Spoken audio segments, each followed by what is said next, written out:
Olá, pessoal! Vamos então começar aqui a correção da semana 3 do PET volume 2 do sétimo ano.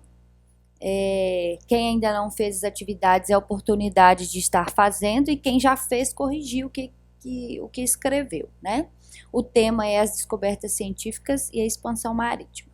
Nesta primeira página do slide aqui, eu coloquei algumas imagens, né, referentes às grandes navegações e inclusive uma foto aqui do monumento O Padrão dos Descobrimentos ou Monumento dos Descobrimentos em Lisboa, Portugal.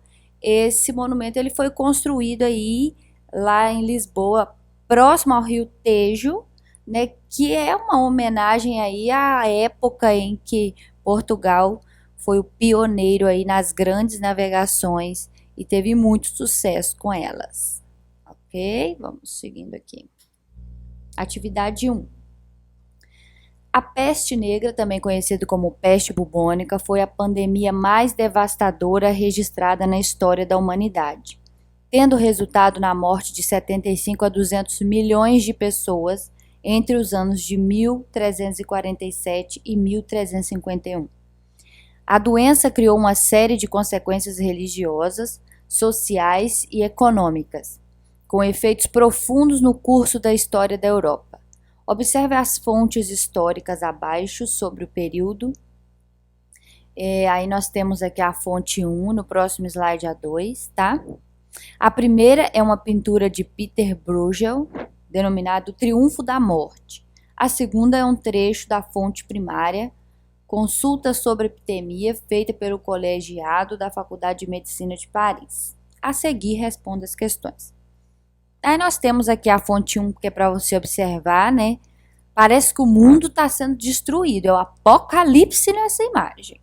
Porque aqui tem a impressão de que está até pegando fogo. É uma cor também que eles usaram, que simboliza alguma coisa triste, algo sombrio, né? Como se a terra estivesse engolindo as pessoas, né? Que tudo tá seco, tá vendo? Sem vida e muitos corpos empilhados, mortos aqui. Temos animais também, caixões. É uma cena de terror mesmo, tá? Então essa é a fonte 1. A fonte 2 é essa aqui, ó. Que os habitantes abandonem os lugares onde os acidentes acontecem, se isso lhes for possível. Fonte 2. Vamos agora para as questões. O que você observa na primeira fonte histórica? O que está acontecendo? Aí eu coloquei aqui, ó, muitas pessoas mortas e sendo empilhadas uma em cima da outra, e a cor da imagem remete a um momento triste e sombrio. Aí você pode voltar na imagem, analisar ela aí e colocar tudo o que você está vendo ou sentindo ao observar essa imagem. Segunda pergunta. O que a segunda fonte histórica orienta que as pessoas façam em meio ao contexto da peste negra? E aí tá ali, ó, que abandonem o local onde está acontecendo o surto da peste, se possível. Porque muitas pessoas também não tinham condições de ir para outros lugares, ou até mesmo não tinha como saber onde era o local que estava tendo menos incidência. Terceira questão. Quais as consequências da peste negra para a economia, para a religião e para a sociedade da época? Eu coloquei aqui, ó, calcula-se que entre 1347 e 1350, a peste matou cerca de 1/3 da população europeia. Houve um colapso na economia. Faltavam pessoas para fazerem os trabalhos mais fundamentais. Faltavam pessoas nos campos para plantar. E, na igreja, a religião começou a ser questionada, pois pagavam os dízimos, rezavam e seguiam as doutrinas direitinho, e ainda era cometido por tamanho castigo. Nessa questão aqui, gente, eu não sei se vocês já ouviram, em muitas igrejas até a atualidade, né, a gente escuta que se você não fizer a entrega do dízimo, vai acontecer alguma coisa com você, né? Pode acontecer alguma coisa com você. Por exemplo, se você deixa de devolver a parte de Jesus, você pode precisar de pagar altos medicamentos na farmácia. Então é melhor você devolver a parte de Jesus do que você ficar doente. Naquela época era muito pior, né? Hoje em dia ainda acontece, mas antes era muito pior. Não estou aqui para questionar a religião de ninguém, nem muito menos falar da doutrina da igreja de ninguém. Cada um segue a sua fé da maneira que quiser, tá? Então, quem acredita, quem tem a fé, vai saber que isso daí faz muita influência. Meu cachorro deu agora para querer destruir o portão daqui de casa, no horário da gravação. Mas tá bom. Mas enfim, é isso. Né? E as pessoas ficavam se perguntando por que que isso está acontecendo comigo, por que que eu estou contraindo essa doença, minha família morrendo, tudo acontecendo, e se eu sigo direitinho a religião. Então houve também grandes problemas para a igreja naquela época que não sabia explicar o motivo de estar acontecendo no mundo. E a outra pergunta é: na história da humanidade, o que não faltam são grandes epidemias, que se mostraram muito fortes perante sociedades consolidadas. Atualmente estamos vivendo uma nova pandemia em função da Covid-19. Pesquise mais detalhes sobre a peste negra e escreva um parágrafo comparando a epidemia do século XIX ou do século XIV à Covid-19, buscando destacar a importância dos avanços da medicina no combate a esses tipos de doença. Aí eu coloquei aqui um quadradinho aqui que fala sobre a peste negra e eu coloquei sobre a peste bubônica, né? Mas existem outras variações da peste negra, como por exemplo a pneumônica e a septicêmica. Mas eu coloquei aqui a bubônica, né? Que é causada pela bactéria Yersinia pestis, né? E os sintomas dela aqui. Tá aqui, ó, inclui inchaço nos glândulos linfáticos que podem ficar grandes, como ovos de galinha, na virilha, na axila ou no pescoço. Eles podem ser sensíveis e quentes. Outros sintomas incluem febre, calafrios, dor de cabeça, fadiga e dores musculares. E os sintomas do Covid-19 eu coloquei deste lado, que é tosse, febre, coriza, dor de garganta, dificuldade para respirar, entre outros que estão todos anotados aqui.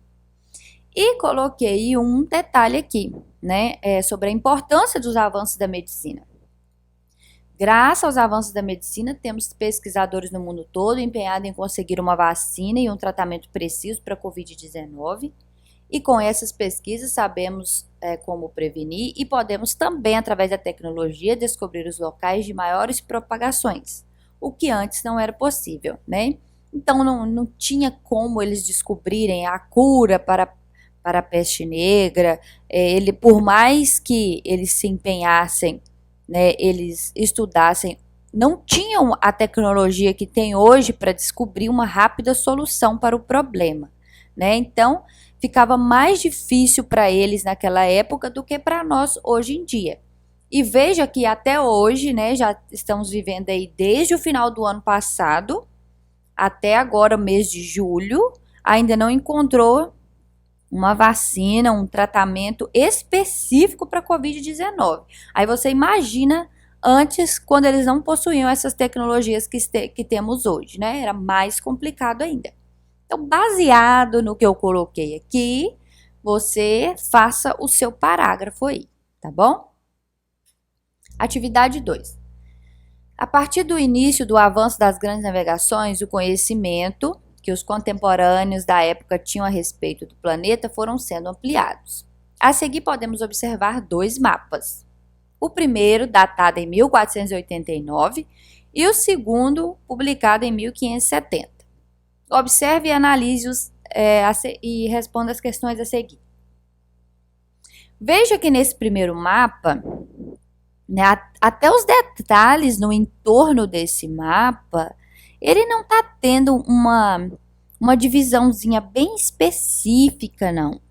E note que nós temos aqui parte da África e nós temos aqui Europa e Ásia, tá? Então não tem aquele detalhamento corretinho do mapa, só tem uma localização possível aí do território. Neste, nós podemos ver aqui, ó, a África com mais detalhes, né, com mais precisão, a Península Arábica, né, que está bem aqui do lado, a Europa, a Ásia, enfim. Dá para a gente perceber um maior detalhamento aqui neste mapa. E veja que tem uma parte aqui, um trecho, que neste mapa não contém, que é a América, né? Após o descobrimento da América, que eles colocaram aqui, esse mapa. Veja que ele mais ou menos se aproxima da noção de mundo que a gente tem hoje, ok? Então vamos lá. Qual a data de cada mapa, em que período histórico cada um foi construído? Então, o primeiro é datado de 1489 e o segundo 1570, no período das grandes navegações e após a descoberta do Novo Mundo, que no caso é a América. Quais as principais diferenças entre os dois mapas? O primeiro mapa não contém detalhes do território e no segundo já aparecem lugares como a América que não... Acho que isso aqui tinha que ter ficado em letra maiúscula, tá? Que não havia no primeiro e maiores detalhes do território, bem parecido com o que a gente conhece hoje. Se você vê alguma diferença aí, pode colocar também. O que deve ter motivado os europeus a se lançarem em rotas marítimas desconhecidas?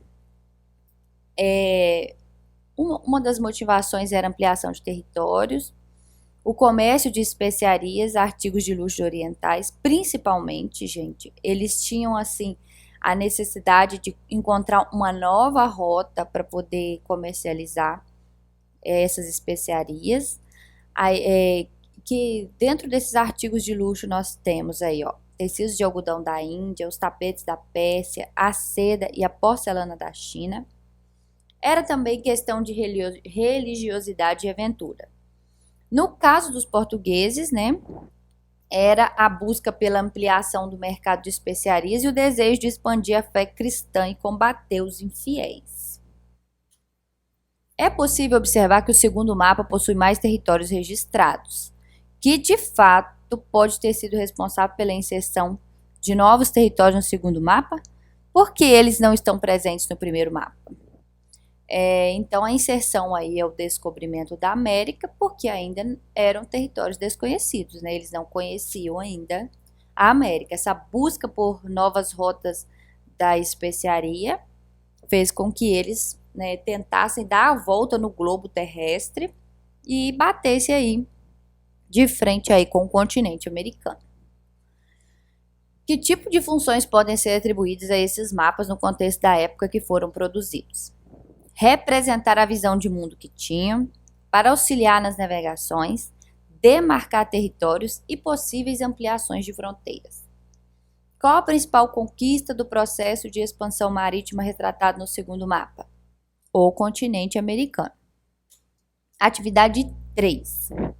A partir do século XIV, a Europa sofreu uma série de transformações e viu surgir novas teorias em várias áreas que desmitificaram o que a Igreja Católica havia construído até aquele momento. No que se refere ao desenvolvimento da ciência, o renascimento científico ocorrido a partir do século XV, trouxe novas inovações e representou uma revolução científica pautada pelo uso da razão em detrimento da fé. Todo esse movimento mudou a forma de ver o mundo e a mentalidade das pessoas. No que tange às teorias relacionadas ao centro do universo, as duas imagens abaixo representam, respectivamente, a teoria defendida pelo catolicismo e a da época e a teoria defendida pela ciência. Analise as imagens, identifique as teorias e descreva o conceito que caracteriza cada uma. Então, essa primeira aqui era a que era defendida pela igreja, tá? Que modelo era esse? Em cima dessa linha aqui, você vai escrever que é o geocêntrico ou geocentrismo. Tanto faz, qualquer um dos dois que você colocar está correto. E o que é? Qual que é o conceito? O que quer dizer geocentrismo? É o modelo mais antigo de configuração do sistema solar. Essa ideia remonta desde a antiguidade. Segundo o modelo, a Terra era o centro do universo, com todos os planetas e o Sol girando ao seu redor. Quem criou essa teoria foi Cláudio Ptolomeu.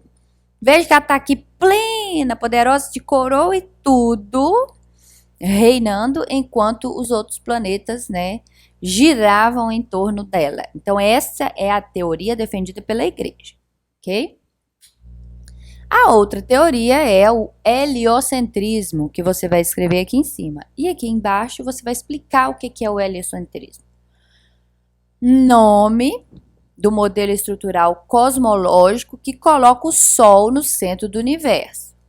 O Sol permanece estacionado no centro do universo, orbitado por planetas e demais corpos celestes. Essa teoria foi criada por Nicolau Copérnico, né? Então aqui já é o contrário, todos os planetas giram em torno do Sol. Essa é a teoria defendida pela ciência. Então é isso, né? Findamos aqui a semana 3 do PET e eu espero, né, que vocês aproveitem aí, ok?